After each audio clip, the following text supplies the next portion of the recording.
daughter of the wind. In the kingdom of Lathai, where the mountains kissed the clouds and the rivers sang to the valleys, a great king named Bayo ruled with wisdom and strength. His kingdom was vast, his people were prosperous, and his warriors were feared across the lands. Yet, despite all his victories, King Bayo was troubled. He had no son. The elders whispered that without a son, the kingdom would fall into ruin. His advisors begged him to take more wives, to ensure the birth of a male heir. But Bayo had only one wife, Queen Ife, whom he loved more than his own life.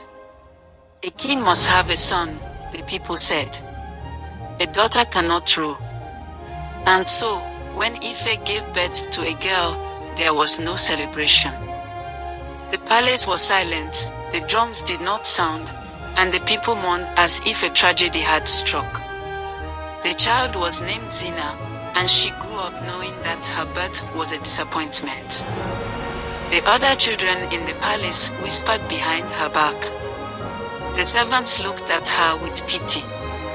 Even the king, though he loved her, could not hide his sorrow. "If only you had been a boy," he would say, stroking her hair. But Zeena was not weak. She was fierce like the storm and quiet like the night. She watched her father rule, she listened to the elders speak, and she learned the ways of the kingdom. She trained with the warriors in secret, though women were forbidden from wielding weapons. She read the ancient scrolls while the noble sons played. And she waited. One day, when Zeena was 16, a dark cloud fell upon Lathai. Raiders from the southern desert, led by the ruthless warlord Qasim, invaded the kingdom. They burned villages, stole cattle, and slaughtered warriors in battle. The people were terrified, for Qasim was known to be merciless. "We must fight," the elders cried. But King Bayo hesitated. His army was strong, but Qasim's forces were like a flood, fast, relentless, and impossible to stop. The king sat on his throne, troubled. "If I had a son," he whispered, "he would ride beside me into battle." Zeena stepped forward. "Then let your daughter ride instead." The court gasped. The warriors laughed. "A woman cannot lead an army," they scoffed. "Then let me prove myself," Zeena said. That night, she left the palace in disguise. She rode alone into the desert, toward the enemy's camp. The winds howled, the sun beat at her skin, but she did not turn back. For 3 days, she traveled without rest, until she reached Qasim's war camp.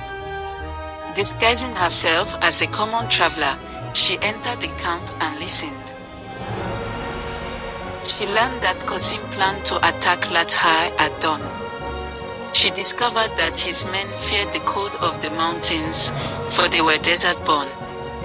And she saw that Qasim himself was arrogant, trusting his strength more than his wisdom. Zeena returned to her father with a plan. "Let them come," she said. "But do not fight them in the open." The warriors grumbled, but the king listened. At dawn, when Qasim's forces arrived, they found the city gates open. They rushed inside, thinking Lathai had surrendered. But then, from the rooftops, warriors rained fire down upon them. The streets became a trap, and soon, Qasim's mighty army fell into chaos. The battle raged for hours, but by nightfall, Lathai had won. The people rejoiced. "Who gave us this victory?" the elders asked. And the king stood before his people and said, "My daughter." The kingdom was silent.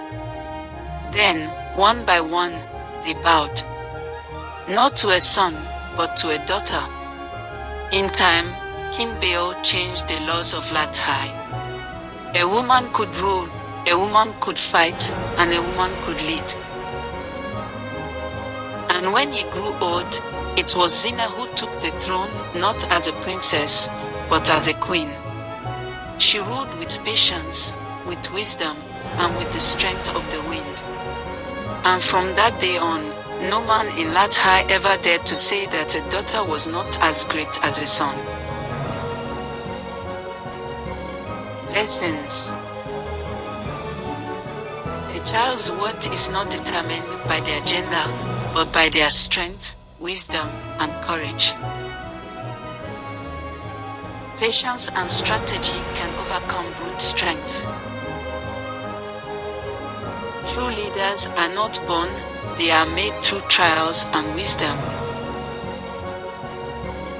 A daughter, like a son, can carry the destiny of a kingdom. The winds of change are carried by those who dare to defy the past.